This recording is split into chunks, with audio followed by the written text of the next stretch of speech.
Hey guys, how's it going? I'm Edipo Kleber, an architect. And in this video, I want to show you some items that look beautiful and amazing on the internet, but in practice, they don't work very well for everyday use in your home. So let's get to the video. It's really cool. Right at the start, I'm asking you to subscribe to our channel if you haven't already. Like this video, because I guarantee you're going to enjoy these tips. And at the end, leave your comment to let me know if you agree or not with what I'm about to show you. Now, roll the intro music. Well guys, there are things, right? There are decorations we put in our homes that we saw on the internet or at a friend's house, and they're really beautiful, they're gorgeous. We think, wow, I'd love to have that in my house.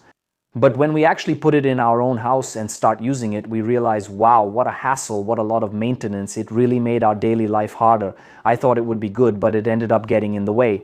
So let's go to the first item. Here we go. I want to start with the pergola, usually made of wood, which is really beautiful, something lots of people dream of having. A lot of people use glass, right? That glass roof in the outdoor area of your house. First of all, the pergola. I think for the most part, this is going to be the dream of a lot of people who live in houses. And even in some cases for apartments too, like duplexes that have a balcony. Building a wooden pergola at home, I personally think it's really beautiful, right? It creates a space there in contact with nature. You can put plants and everything. It looks amazing. But in everyday life, if you're going to put up a wooden pergola and add glass to it, basically making it a real roof, there's something that happens all the time. And if you don't prepare for it, if you don't keep it in mind, you're going to have problems later. What is it? The greenhouse effect. It's not the planet's greenhouse effect. It's the greenhouse effect in your house, specifically in your pergola. Why? When you build a beautiful wooden pergola, you put in some gorgeous wood, applied varnish, added plants and everything else, and made the roof out of glass, the glass is going to get really hot. And underneath, it's going to turn into a greenhouse. So, is it beautiful? Yes, it's nice. It's good to have that contact with nature, that space. Yes, but keep in mind, if you put glass, it's going to turn into a greenhouse underneath. Now, there are some solutions that can help with this. Obviously, there are films, right? Those films that we can put on top to avoid this kind of situation. With these high temperatures, if you install glass, if you don't put film on it, you'll suffer from the heat. If you're going to put glass on the pergola, put film on it. If you can install air conditioning too, since you've already added a roof, you'll probably close off this space. If you have the possibility to install air conditioning, do it, because otherwise it will turn into a greenhouse. So be careful, okay? A pergola is really beautiful. However, if you don't take this precaution, you're going to have a hard time. Now, if it's not going to be closed off, it'll just be an outdoor area separate from the house, and that's fine. It will work very well for your daily life. Kitchen island. When you have a small kitchen, this is very risky and will take up a lot of space in your kitchen. It's not that the island is bad, quite the opposite. There are designs where the island is very functional. But when you make an island to put, for example, your cooktop or your sink, it depends on your taste, it depends on the definition of your project. In small kitchens, this will get in the way more than it will help. So, when you're deciding whether your design should have an island or not, pay attention to the size of your kitchen. This is very common, and it's very wrong. The architect, the person who's going to design for you, suggesting an island in a small kitchen, I don't like it. I don't recommend that my client install an island. No matter how beautiful it is, no matter how cool it looks in small kitchens, it won't work for your daily life, it won't be functional, you'll block the layout of your kitchen. You'll disrupt the flow in your kitchen with the island right in the middle. Now, if your kitchen is big, there's no problem at all. You'll be able to do whatever layout you want in your kitchen design. But the island itself, it's not a problem, guys. I want you to understand this. It's not a problem. It will become a problem if your kitchen is small. I want to make this very clear so there's no misunderstanding about what I'm explaining to you, okay? An island is excellent, but in a small kitchen, I don't recommend it. It's the kind of situation that won't work. It's beautiful, isn't it? It's just like the title of the video. It's beautiful, it's cool, but it won't work for your daily use at home. Here's another example too. A big window in your kitchen, Oh no, I want a really big window here in my kitchen. Will it work? Now here's what's interesting. Right away you think, I want a lot of natural light in my kitchen. So I'm going to put a giant window there. Will it work in your daily life? There are 2 points here that I want you to understand. Important ones. There are several, but I want to highlight 2 here. First, you will lose cabinet space.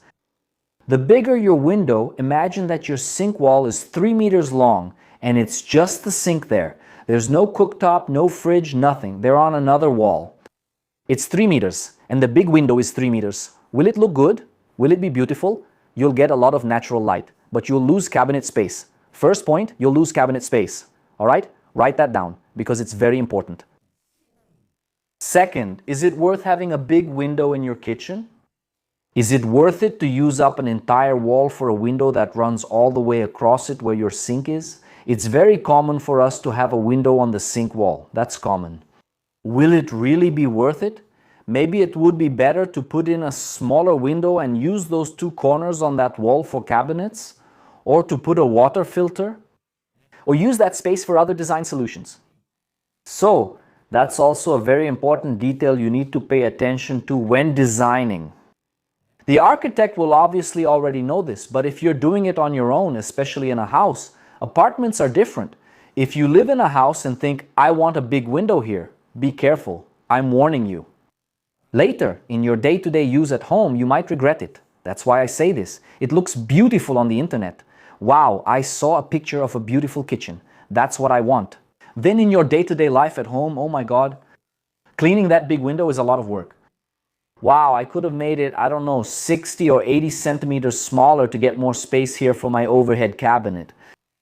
So, be careful. Big windows are nice, they're cool, they bring in a lot of natural light, but they might not work for you in your daily life. You know that deck you have around your pool? A wooden deck? It's really beautiful, isn't it? It's charming, it's cool, it's a really nice floor, but there's a detail here that I want to draw your attention to. Look, there are materials, there are types of wood to be used for a wooden deck that are spectacular. It really looks like something out of a movie. It looks great, I saw it online, it's awesome and beautiful. However, there's a detail that nobody tells you, and many times you as the client, the homeowner, either overlook it or don't know about it. A wooden deck requires a lot of maintenance. And when I say a lot of maintenance, I mean treating the wood. It's about protecting that wood, especially at the time it's being installed, which will already require dedicated specialized labor.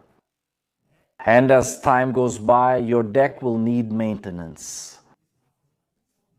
That is using a good varnish, a very good sealer for that wood, and pest control. When I say pest control, I mean specifically termites.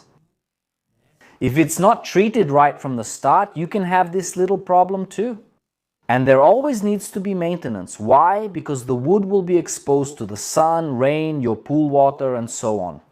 So, your wooden deck is going to need maintenance. It's not that you can't. Oh, it's like, wow, you've already discouraged me from using my wooden deck here. Oh man, now what? No, it's not that you can't. It's just that if you're going to use a wooden deck, keep that in mind. You're going to need to do a lot of maintenance over the years with that wood. Is there any option? Is there any solution? Because I wanted to have this kind of deck here.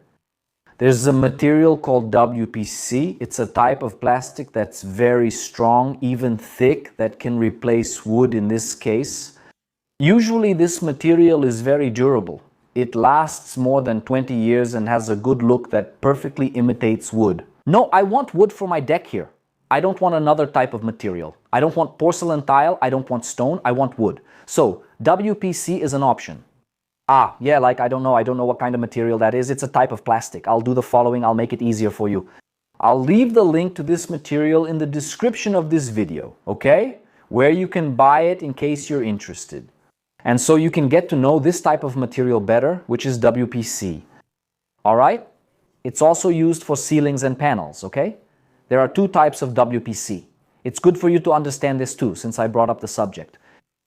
WPC is recommended for indoor areas. It's still a type of PVC, a type of plastic. Very resistant, okay? Really cool. And there's WPC for outdoor areas. That's what I'm telling you. It can be used for decks, for wood flooring too, okay? I'll leave the link to both products here in the video description, so you can click there if you're interested in buying. The link will be down here to make it easier for you to understand. But it's a solution, it's an option. You can put in a wooden deck, Looks nice, cool, awesome. If you don't want to put it in, but want the same effect, go with WPC. Putting grass all over your backyard at home looks nice. It makes for a really cool surface for everyday use. Especially to play ball there with your kids, right? But, you know, it does require a lot of maintenance. Who wouldn't want to have a beautiful backyard? All covered in grass, nice and beautiful. So you can play ball with your kids on the weekend. Have some fun there. Anyway, that cool, nice space that you have in your backyard. It's beautiful, it's nice, it's fun, it's really good for the family's health anyway. But it's also a situation, it's the kind of situation that will require a lot of maintenance from you. Why? The grass will grow, right? If it's natural, the lawn will grow. So you'll always need to trim it there. You know, mowing the lawn at certain times, that requires labor. If you don't do it, you'll need to hire someone. So it's constant maintenance you'll have. Once a month? Once every 2 months? I don't know. It will depend on how much that grass grows naturally. That's the first point. Second, there are also artificial lawns, right? Synthetic grass. That's also an excellent option for you to use in your lawn. However, with synthetic grass, usually we first make a base layer, right? Underneath, so we can put the synthetic grass on top. And if your goal is to have grass so that water can drain, right? So it's permeable there, then you won't be able to use synthetic flooring, right? The synthetic grass. You'll have to go with natural grass if your goal is to have a permeable surface so that when it rains, the water goes straight into the ground. So it's good for you to pay attention to these two details if you want to have a natural lawn at home. Or you'll end up with a lot of maintenance. I want a lawn, but I'll choose synthetic. It won't absorb water or have a permeable surface. So it's good for you to figure out what you'll be dealing with in the long run in your day-to-day life at home. What is more worthwhile for you? If you go with natural, there's a lot of maintenance, right? Monthly, let's say, or synthetic, but you won't have water drainage. All right, guys? I think you got a sense here of what's nice to see on the internet, in photos, in videos, but it's not functional in your daily life at home. It won't work, it won't serve you well in your daily life at home. And this video is more to warn you. I'm not telling you to do it or not, that's not the point. This isn't a video to impose anything on you, quite the opposite. It's just to warn you. Like, look, do you want to do this kind of thing? Go ahead, but keep in mind that this will require maintenance. Keep in mind that you might go through this. There are these other solutions here, all right? I hope you enjoyed it, liked it. I said you'd enjoy this video, right? If you've made it this far, please like it if you haven't yet. Leave your comment. Leave a comment here for me. Let me know what you thought about this content, and I'll see you in our next video.